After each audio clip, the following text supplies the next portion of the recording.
Ya dok, Ya. mau bertanya lagi nih. Kalau misalnya terkait hipertensi, tetangga-tetangga saya, keluarga saya itu banyak yang menderita hipertensi. Nah mereka itu jarang dok memeriksakan ke dokter. Kalau misalkan pusing-pusing tuh paling minum obat warung aja. Jadi mereka tuh nggak tahu mereka tuh sakitnya pusing biasa atau sakit hipertensi. Nah itu ngebedainnya pusing-pusing biasa sama pusing ternyata dia punya hipertensi tuh gimana dok? Ya, sayangnya jawabannya adalah nggak bisa dibedain ya. Karena hipertensi, karena duit belanja kurang, karena anaknya bandel, karena gajian telat, kejar pinjol, ya sakit kepalanya sama. Dan sebenarnya titik kesalahannya di situ. Jadi orang baru memeriksakan tekanan darah ketika mereka curiga mereka hipertensi. Ketika mereka sudah ada sakit kepala dulu, baru mereka memeriksakan dan ternyata oh benar saya hipertensi. Seharusnya tekanan darah itu menjadi suatu yang dicek secara rutin, meskipun orang tersebut tidak punya riwayat atau tidak punya gejala hipertensi begitu. Jadi apalagi untuk pasien-pasien atau orang yang di atas usia 40 tahun atau 35 tahun kalau sekarang pada laki-laki itu dianjurkan memeriksakan tekanan darah secara rutin. Kenapa? Karena kita kenal ada yang namanya silent hypertension. Jadi hipertensi yang ketika tekanan darah sudah mulai naik tapi belum ada gejalanya. Ini adalah fase-fase awal di mana tekanan darah itu mulai naik, mulai di atas normal atau cenderung normal, tapi ketika terpicu sesuatu menjadi tinggi tapi belum ada gejalanya. Seringkali orang baru mengalami gejala ketika tensi sudah terlanjur 160 sistoliknya, terlanjur 180, baru mulai ada gejalanya begitu. Jadi sebaiknya tekanan darah diperiksakan meskipun belum ada gejalanya. Ketika nanti tidak ada gejala diperiksakan dan ternyata normal, pemeriksaan tekanan darah tersebut ya tidak perlu setiap hari. Bisa dicek mungkin beberapa bulan sekali atau bahkan setahun sekali sekalipun ketika orangnya memang normal.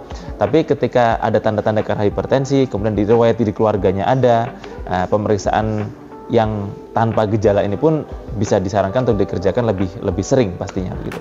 Oh gitu. Ya. Nah tadi kan tekanan darah tinggi ya dok ya.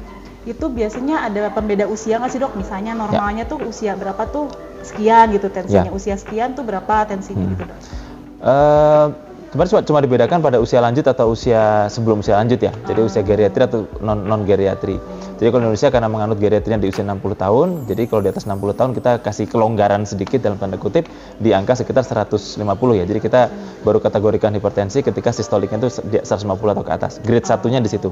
Tapi pada yang usia lebih muda kita di 140 sistolik itu ke atas kita sudah masuk kategorikan stadium 1, grade 1 hipertensi.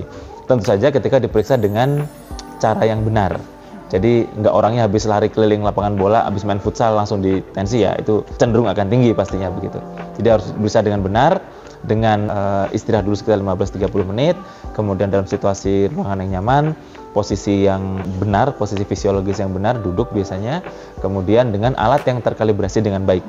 Ketika itu dilakukan dan ada 2 kali pengukuran di atas normal, baru kita tegakkan orang tersebut mengalami hipertensi gitu. Oh gitu. Ya. Jadi harus memang ada pembanding mungkin ya dok ya, ada 2 ya atau tidak hanya dengan 1 kali pengukuran ya. Untuk pertama kali diagnosis ya. Oh gitu. Ya. Baik dokter. Dok, seperti diabetes nih, kalau hipertensi itu bisa diturunkan nggak sih dok dari orang tuanya? Diturunkan. Jadi hipertensi ini ada 2 tipe ya. Kita sebut satu hipertensi esensial atau hipertensi primer, satu lagi ada hipertensi sekunder. Kalau hipertensi sekunder adalah hipertensi yang terjadi sebagai akibat dari penyakit lain. Jadi misalnya hipertensi karena orangnya gagal ginjal baru hipertensi. Jadi hipertensi kemudian. Contohnya atau orang-orang dengan gangguan tiroid, orang-orang dengan gangguan adrenal misalnya begitu.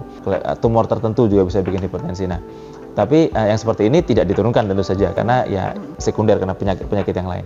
Nah, tapi untuk hipertensi esensial atau hipertensi primer itu ditengarai lebih di atas 60, di atas 70% kasusnya adalah diturunkan entah dari sisi ayah atau ibu, bahkan bisa lewat 1 generasi. Cenderungnya ada kecenderungan untuk diturunkan genetiknya begitu. Tapi seperti yang diabetes tadi ya, yang diturunkan itu selalu tidak hanya genetiknya, tapi juga bukan diturunkan tapi diajarkan way of life-nya, bagaimana habitnya. Kalau orang tuanya makan garamnya tinggi, ya anak-anaknya juga pasti terbiasa makan dengan garam yang tinggi begitu. Contohnya gitu. Berarti memang diturunkan ya dok ya, selain yang primer ya, yang primer atau esensial itu ada kecenderungan untuk diturunkan. Berarti ada kemungkinan dong dok, misalkan ada anak kecil gitu yang kita tensi ternyata dia mungkin nggak sih dok karena diturunkan terus anak kecil kena hipertensi gitu dok? Kalau ditanya demikian jawabannya adalah kasusnya ada tapi jarang. kasus-kasus hipertensi yang terjadi pada anak-anak usia yang muda begitu biasanya yang sekunder. Jadi dia punya cancer tempat lain, kemudian ada masalah di organ tertentu, sekundernya jadi hipertensi begitu. Kalau hipertensi yang primer sangat jarang terjadi pada usia di bawah 10 tahun. Amat sangat jarang begitu ya. Dan karena banyak hal, karena orang untuk menjadi jatuh ke hipertensi di mana terjadi tekanan darahnya itu meningkat di atas normal, itu sebenarnya bariernya banyak. Jadi faktor yang membuat seseorang tekanan darah bisa tinggi itu banyak.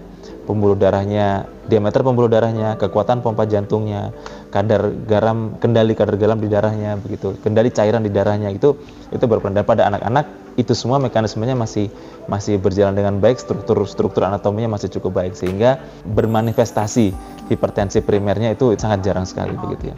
Gitu. Baik dok. Nah kalau yang kita tahu dok, hipertensi itu banyak juga cenderungnya ujung-ujungnya ya dok, kena stroke gitu dok. Pasti nggak sih dok orang yang misalkan tidak terkontrol tekanan darah tingginya jadinya stroke gitu? Kalau jawabannya pasti atau tidak ya tentu saja tidak gitu ya. Misalnya katakanlah 100% orang hipertensi, apakah semuanya stroke? Tidak. Tetap kecil persentasenya. Cuma stroke adalah salah satu komplikasi yang dapat terjadi dari hipertensi. Tidak hanya stroke. Hipertensi bisa berujung pada gangguan gagal ginjal. Hipertensi bisa berujung kepada cerebral disease, stroke tadi. Hipertensi bisa berujung pada gangguan jantung, gagal jantung, kemudian jantung koroner, semua bisa dicegah oleh hipertensi. Jadi stroke hanya salah satu dari berbagai komplikasi yang bisa terjadi akibat suatu kasus hipertensi yang tidak terkontrol. Ya, orang bisa nggak kena stroke tapi kena gangguan gagal jantung. Orang tidak kena stroke tapi gagal ginjal, ya bisa atau kena semuanya sekaligus bisa juga. Gitu. Tapi itu pasti akan kena salah satunya nggak dok? Atau mungkin bisa ya, juga nggak? Sekarang kalau ditanya pasti atau tidak juga jawabannya, tidak juga sebenarnya. Cuma emang berani ambil resiko gitu kan, enggak ya? Cuma dibandingkan orang normal tanpa hipertensi, orang dengan hipertensi itu peluang mengalami resiko tadi jauh lebih tinggi, 10-15 kali lipat lebih tinggi begitu. Nah, mungkin dok, misalnya ada orang yang menderita hipertensi, tapi dia sedang hamil misalnya dok. Jadi kondisinya sedang hamil dan si ibu ini punya hipertensi. Nah itu treatmentnya seperti apa dok? Dan kalau misalkan nanti lahir, apakah harus sesar? Apa bisa normal seperti itu dok? Ya, hipertensi pada kehamilan bisa dua hal. Orang yang hipertensi, ibu yang hipertensi duluan kemudian menjadi hamil, atau ibu yang tadinya tidak hipertensi kemudian ketika hamil tiba-tiba mengalami lonjakan tekanan darah dan ya hipertensi begitu. Kalau kasus yang pertama, hipertensi pada kehamilan di mana orangnya sudah mengalami hipertensi dulu kemudian hamil, tetap kendali hipertensinya seperti kendali hipertensi pada orang kebanyakan, tapi dengan pilihan obat yang lebih terbatas memang. Karena ada beberapa obat-obatan yang tidak direkomendasikan atau ya cenderung dilarang pada pasien-pasien yang dengan kehamilan. Ada yang dihindari, ada. Tapi kalau yang satunya tadi, sebelum hamil tidak hipertensi, ketika hamil di akhir-akhir kehamilan tiba-tiba tekanan darah naik, itu yang kita kenal sebagai eklamsi, preeklamsi, itu kendali tekanan darahnya lebih agresif, lebih cepat, kita turunkan dengan cepat, sehingga kan dianggap sebagai komplikasi dari kehamilan. Apakah harus sesar atau tidak? Kalau untuk yang nomor 2 tadi, yang dengan eklamsi, karena kita harus cepat menyelamatkan bayinya, itu seringkali determinasi dengan belum tentu harus dengan sesar, tapi seringkali berujung pada seksio sesaria.